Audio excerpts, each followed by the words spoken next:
एक दिन शहर की सारी औरतें अचानक से प्रेग्नेंट हो जाती हैं और उनके जन्म दिए हुए बच्चों में ऐसी पावर्स होती हैं कि वो लोगों के दिमाग को कंट्रोल कर सकते थे। अब उस शहर में आगे और क्या क्या घटनाएं होती हैं, आइए इस कहानी में हम देखते हैं। इस मूवी का नाम है विलेज ऑफ द डैम्ड। तो कहानी की स्टार्टिंग होती है एक टाउन को दिखाते हुए, जहाँ पर सभी लोग एक एनुअल फेस्टिवल को सेलिब्रेट करने आए हुए थे। और तभी पूरे 10 बजने पर टाउन के सभी लोग अचानक से बेहोश हो जाते हैं। अब थोड़ी देर बाद वहाँ पर शहर की लोकल पुलिस और कुछ साइंटिस्ट भी आ जाते हैं ताकि वो ये जान सके कि ऐसा क्यों हुआ। इसके बाद एलन नाम का एक लोकल डॉक्टर भी वहाँ पर आता है जो उस समय टाउन से बाहर गया हुआ था। वहाँ एलन की मुलाकात सूजन नाम की एक साइंटिस्ट से होती है जो इन चीज़ों के बारे में पता लगाने के लिए यहाँ पर आई थी। तभी हम देखते हैं कि 4 बजते ही अचानक से टाउन के सभी लोग वापस अपने आप जाग जाते हैं। इसके बाद साइंटिस्ट और मिलिट्री के कुछ लोग टाउन को चेक करने के लिए वहाँ पर आते हैं, पर तब तक वहाँ पर सब कुछ नॉर्मल हो चुका था, इसलिए वो लोग वहाँ से वापस चले जाते हैं। अब इसके कुछ दिनों बाद हम देखते हैं कि उस टाउन में एक और अजीब सी घटना होती है।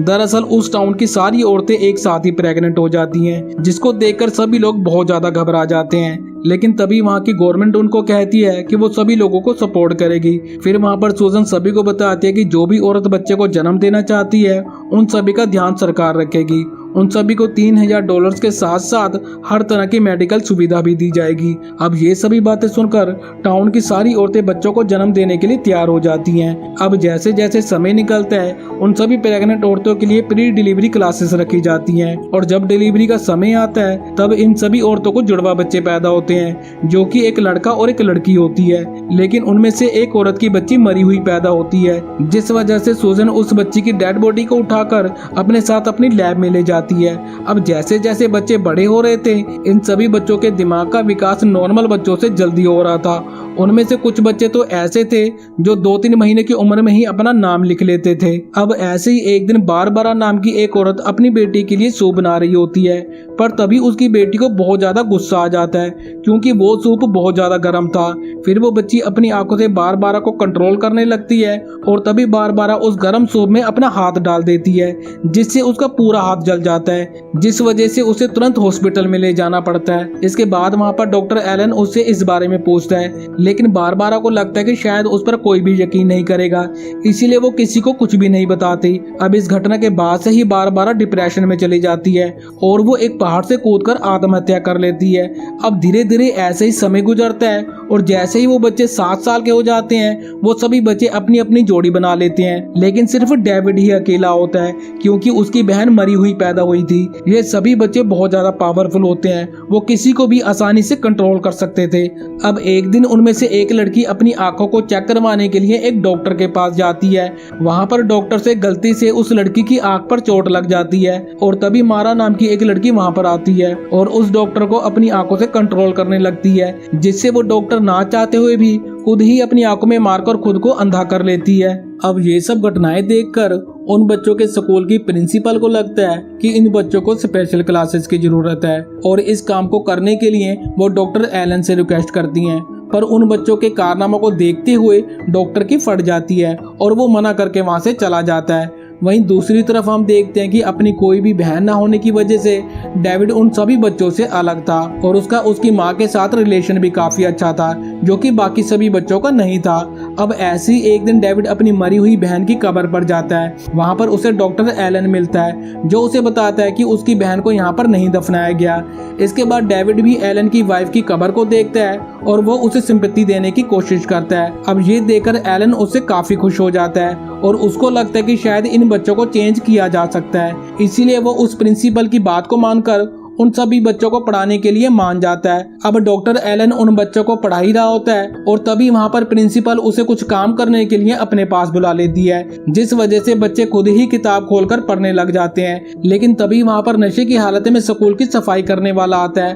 और वो सभी बच्चों को गालियां देने लगता है और एक बच्चे को तो झाड़ू से मारने लगता है, जिससे उन सभी बच्चों को लगता है कि वो खतरे में है। इसीलिए वो सभी बच्चे उस आदमी को कंट्रोल करने लगते हैं, जिससे वो आदमी पहले तो स्कूल की छत पर चढ़ता है और फिर वहां से कूदकर अपनी जान दे देता है। दूसरी तरफ बच्चे स्कूल को छोड़कर वहां से चले जाते हैं, जिससे एलन को लगता है कि इन बच्चों में कुछ तो अजीब है। इसके बाद एलन सूजन के पास आता है और उसे कहता है कि उसे लग रहा है कि जो भी टाउन में अजीब घटनाएं हो रही हैं उन सभी के पीछे बच्चे ही हैं, क्योंकि उन बच्चों के पैदा होने के बाद ही टाउन के 30 लोगों ने आत्महत्या कर ली है। इसके बाद सूजन एलन को बताती है कि इस तरह की घटनाएं कुछ और भी शहर में हो रही हैं, जहां पर टाउन के सभी लोग अचानक से बेहोश हो गए और जब वो उठे तब टाउन की सभी औरतें प्रेग्नेंट हो गईं। सूजन उसको ये भी बताती है कि वो सभी बच्चे एलियन हैं और इस बात को प्रूव करने के लिए वो एलन को अपनी लैब में लेकर जाती है, जहां पर वो उस मरी हुई बच्ची को लेकर आई थी। फिर जब एलन उस बच्ची को देखता है तो वो काफी ज्यादा हैरान हो जाता है, क्योंकि वो बच्ची बिल्कुल एलियन की तरह ही दिख रही थी। इसके बाद एलन अपने घर पर आता है, जहां पर उसकी बेटी मारा उसे धमकी देती है कि वो उसे उसके दोस्तों से अलग ना करे, और अगर उसने ऐसा किया तो चीजें और भी ज्यादा बिगड़ सकती हैं। इसके साथ ही वो एलन को ये भी बताती है कि वो और उसके दोस्त पास में ही बने एक सेंटर में रहने जा रहे हैं। इसके बाद वो सभी बच्चे मिलकर उस सेंटर में रहने के लिए चले जाते हैं, पर वहां पर डेविड का मन उनके साथ जाने का नहीं था। डेविड की मॉम उसे रोकने की बहुत कोशिश करती है, लेकिन डेविड फिर भी उनके साथ रहने के लिए चला जाता है। अब अगले दिन टाउन का एक आदमी अपनी बेटी को वहां पर लेने आता है और वो उसको अपने साथ ले जाने की कोशिश भी करता है, पर बाकी के बच्चे उसको अपनी पावर से कंट्रोल कर लेते हैं, जिस वजह से वो आदमी अपनी ही कार को एक पेट्रोल टैंक पर ले जाकर टक्कर मार देता है, जिससे एक बहुत बड़ा धमाका होता है और उस आदमी की वहीं पर मौत हो जाती है। वहीं दूसरी तरफ सूजन एलन को बताती है कि सरकार ने इन एलियन के बच्चों को खत्म करने का प्लान बनाया है, इसलिए मिलिट्री इस काम को करने के लिए जल्दी ही टाउन में आने वाली है।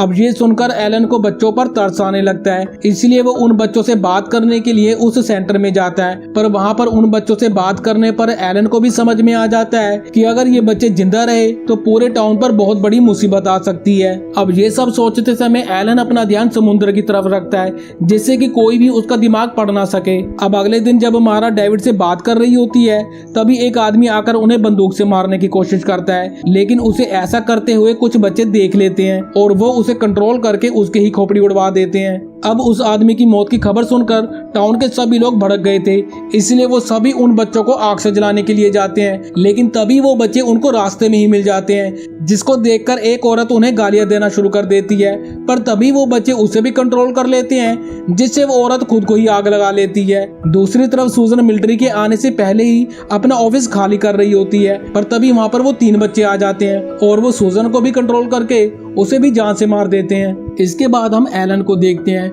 जो अपनी कार में डायनामाइट रखकर सेंटर की तरफ निकल रहा होता है, और वहीं मिलिट्री भी उस टाउन में आ जाती है और उन बच्चों को मारने की कोशिश करती है, पर तभी वो सभी बच्चे मिलिट्री के लोगों को भी कंट्रोल कर लेते हैं, जिस वजह से वो लोग एक दूसरे पर ही गोलियां चलाकर खुद को जान से मार लेते हैं। अब थोड़ी देर बाद एलन भी वहां पर आता है और वो उन बच्चों को पढ़ाने के बहाने उनके सेंटर में वो डायनामाइट से भरा हुआ सूटकेस लेकर आता है, ताकि वो इन सभी एलियन के बच्चों को खत्म कर सके। एलन को ये पता था कि उनमें से डेविड सबसे अलग है, इसलिए वो डेविड को उसकी कार में से बुक लाने के लिए बाहर भेज देता है, पर तभी मारा को उस पर डाउट होने लगता है, जिस वजह से वो सभी मिलकर एलन का मन पढ़ने की कोशिश करने लगते हैं। अब वो ये सब कर ही रहे होते हैं कि तभी वहाँ पर डेविड अपनी माँ के साथ आ जाता है, जिसको देखकर मारा उसकी माँ को भी कंट्रोल करने लगती है, पर ये देखकर डेविड को गुस्सा आ जाता है और वो मारा को धक्का देकर अपनी माँ के साथ वहाँ से भाग जाता है। इसके बाद वो बच्चे फिर से एलन का दिमाग पढ़ने लगते हैं, पर तभी वो डायनामाइट वहाँ पर फट जाता है और उन एलियन के बच्चों के साथ साथ